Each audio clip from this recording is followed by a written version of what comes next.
going on, everybody? I'm not going to talk. I'm just going to give you what you came for. The 7th generation Mustang. And yes, 7th generation it's okay to stand. Mustang. Now, go ahead and post this right here. This is already looking like a sharp little Mustang. I'm going to preface this by saying I've never been much of a Ford guy, but the only Ford that I have owned was a Mustang. It was a 1996 model. It was a V6 with a 5-speed transmission, and it was a fun little car to drive. I do like muscle cars. I do like Mustangs, Camaros. I like Camaros better than Mustangs, but I like Challengers, especially the Hellcat and the Demon. I like Chargers. Probably the older ones better than the newer ones, but I think that the Chargers, the Camaros, and the Mustangs really put off a look that just screams muscle, more so than the Challenger. The Challenger just seems to me kind of more like a boat.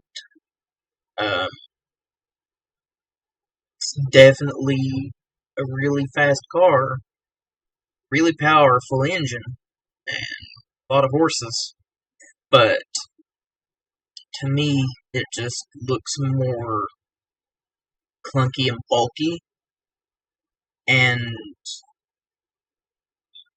just in my opinion, the Mustang, Camaro, and Charger, they have those curves and those sharp edges, and they just kind of look more well-defined and sharper and more muscular than just a big, bulky clunker.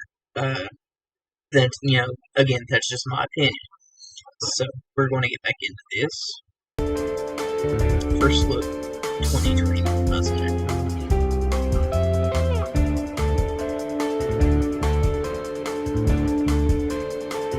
I always said I'd like to have 5.0. Okay, that's enough staring. Now, and I do have to talk about this just a little. This does already look really similar to the previous generation Mustang. I can tell differences.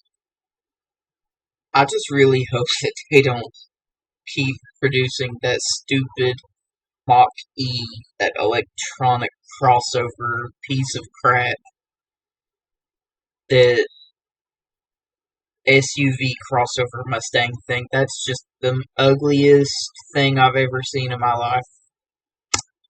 Little bit, so first, let's talk looks. For this new year, the Mustang looks like a more chiseled version of the previous generation.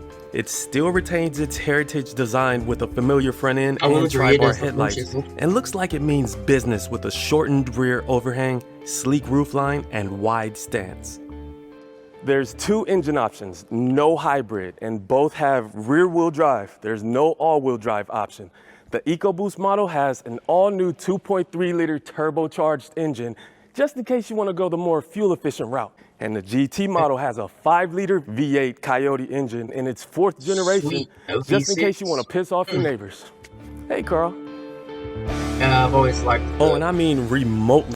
I've always liked to say that Mustangs are really loud. I've always said that that's something distinctive about Mustangs, is that they are notoriously loud. And I've only driven the V6 models. I've driven 3 different generations. I had my 96 V6 model. I drove a 2004 with the V6 in it, or 2005, not 2000, with the 4-liter V6, and I drove a 2013, I think was the year of the last one that I drove, and it also had the V6, but it had the his or her, slap shift, auto stick, whatever you want to call it.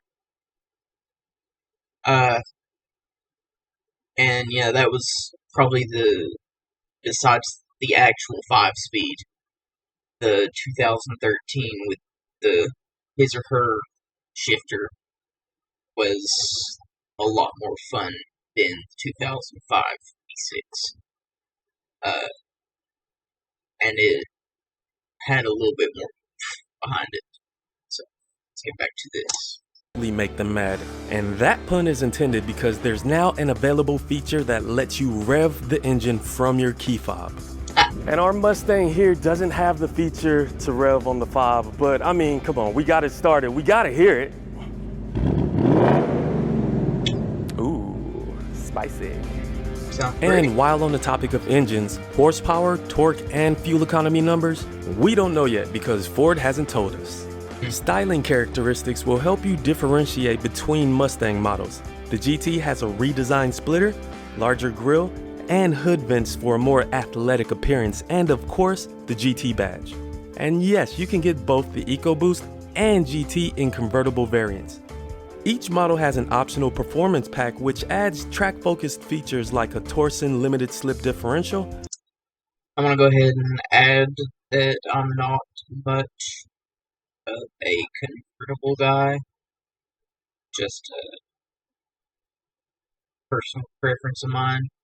So back it up a few seconds here. Each model has an optional performance pack which adds track-focused features like a Torsen limited slip differential, wider rear tires, larger Brembo brakes, and a front tower brace. Both models will be offered with a 10-speed automatic. But for those die-hard muscle car enthusiasts, the good news is there's an optional 6-speed manual transmission with standard rail matching. The bad news is it only comes on the GT model. Sorry, EcoBoost. Hashtag save the manuals halfway. Mustangs will have 6 drive modes available: normal, sport, slippery, drag, track, and a custom setting. You'll notice the handbrake looks a bit smaller. That's because Ford now introduces a segment-first electronic drift brake, which comes standard on the performance pack.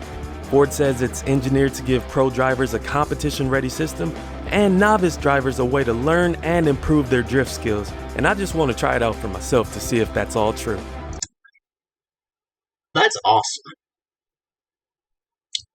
I've always wanted to get into drifting myself. So if one day I ever get a chance to get in one of these bad boys, I'm going to try that out for sure. That sounds fun. Inside the cabin, you'll notice the new digital cockpit inspired by fighter jets with 2 large screens for the gauge cluster and infotainment. And the customizable screens allows the driver to tweak the displays to their preference. Like anyone else, I'm a huge fan for a pair of big, huge screens. But to take away the physical buttons for the HVAC controls and the radio and integrate them into the screen, I'm not a huge fan of that. But Ford says millennials dig it, and maybe I'm getting old, and maybe Ford's telling me that, but I need my buttons. Yeah, me Materials too. Throughout the cabin generally feel nice and well put together. There's storage for smaller items up front, and for larger items, there's decent cargo space. The seats are comfortable, and may I add, they look great, and I'm really digging the flat bottom steering wheel. Oh yeah, and there's still back seats. There's no way I'm hopping in these back seats, so don't even ask. No. You'll be happy to know that the Mustang comes with Ford's Copilot 360 driver assistance tech, which includes features like adaptive cruise control with stop and go, reverse brake assist, lane centering assist, and evasive steer assist. Pricing isn't available yet, but we do know the Mustang goes on sale in the summer of 2023. And if you want to check out a fair purchase price, go on kbb.com so you won't get trampled in your car buying experience. Check the link in the description.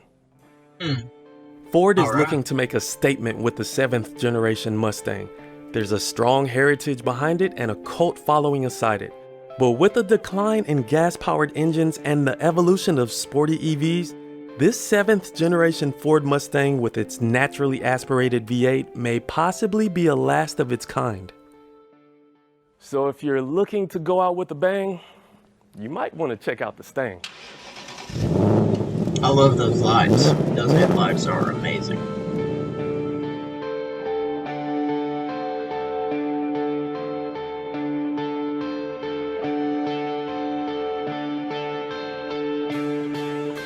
Alright, so my final thoughts are that it's a really nice Mustang. It's a lot sharper. Um, the back half from behind the front doors reminds me of the newer Camaros a little bit. But other than that, it's definitely got that classic Mustang look. Again, I love the headlights. I'm not sure how I feel that they eliminated the V6 option, but it's kind of interesting.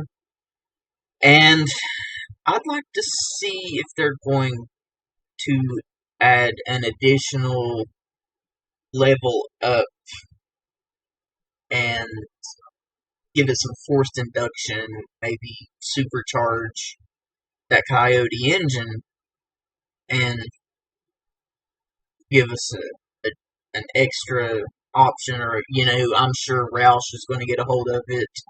Um, they'll probably have an RTR edition of it. Somebody's going to end up doing something to this and do a high performance version. I know, because it inevitably happens with everything. Hennessy has done it with the Camaros and many other vehicles. If I'm right, Hennessy is the ones that did the Dodge Ram TRX. I could be wrong about that. That's just right off the top of my head. And of course, there was the Chevy Camaro Exorcist uh, that was done as supposed to have been an answer to the Dodge Demon. And if I remember right, when I watched the video to that, it still lost to the Demon in the race. But either way, anyway, my final thoughts are this new Mustang looks interesting. Maybe if my online business takes off going well, I could lease one of the GT options when they come out. Get that nice little 6-speed manual transmission with it. We'll have us a little fun. Until next time, this has been Auto Talk with Tommy. This was the review from Kelley Blue Book of their first look at 2024 Ford Mustang.